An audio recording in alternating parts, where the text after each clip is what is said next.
Hi, in this video, the Group 4 of STEM 12-1 will show you how they executed the given performance task with the title Tallest and Strongest Structure.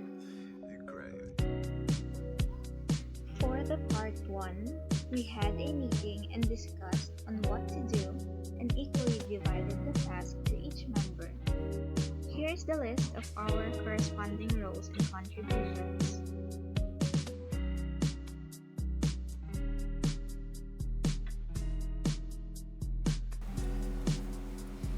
The design we agreed to have is a cylindrical tower.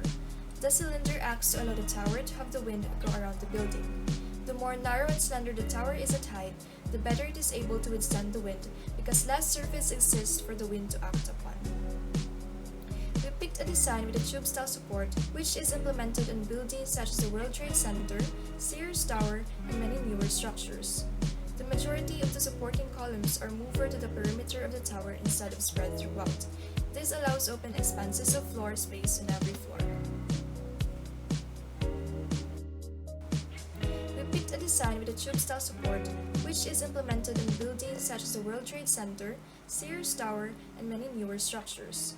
The majority of the supporting columns are moved to the perimeter of the tower instead of spread throughout. This allows open expanses of floor space on every floor.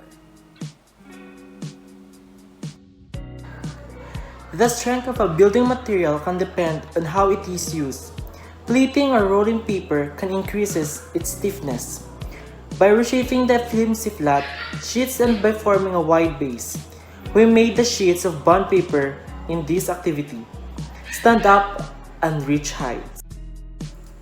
Many forces are at work on towers. Gravity and the dead load of towers will push it down. The ground pushes it back up, and the small air movements push from the side. A foundation distributes the load into the surrounding ground material and can help balance the sideways wind force. The size of the foundation depends on the strength of supporting ground. A foundation placed in a rock can be smaller than a foundation placed in sand or mud.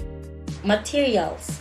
The materials needed for this activity are 1 meter masking tape, a ruler, scratch papers, and a cardboard. Bond paper is used as the tower in this project. The tape was used to secure the tubes to stick together, while the ruler was used to measure height of the tower, which is 93 centimeters. The cardboard was used to measure the tower strength if it falls or not.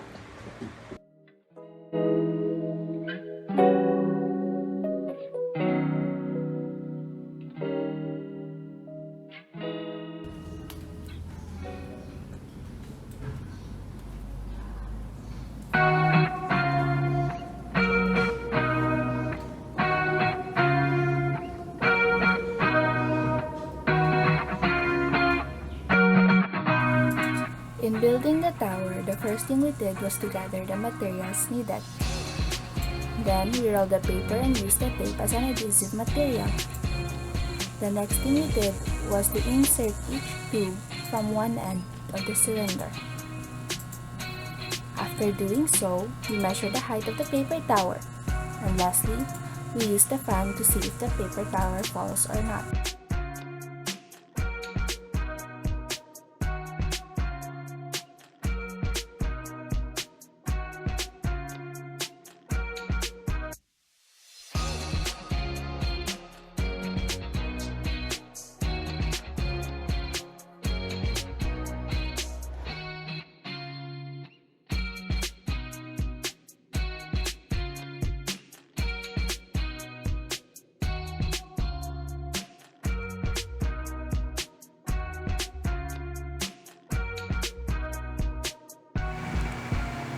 As stated by our civil engineer, the cylindrical allows a tower to have the wind go around the building. Pleating or rolling paper can increase its stiffness. By reshaping the flimsy flat sheets and by forming a wide base, we made the sheets of bond paper in this activity stand up and reach heights. The narrower and slender the tower is at height, the better it is able to withstand the wind because less surface exists for the wind to act upon. Therefore, we approve this paper tower design.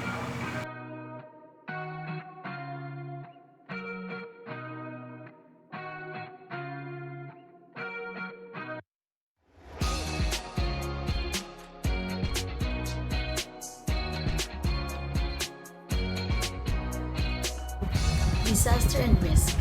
When we measure the tower's wind resistance, the paper towers weighed lightly, but it did not fall on the ground. We can say that disasters did not occur in this activity.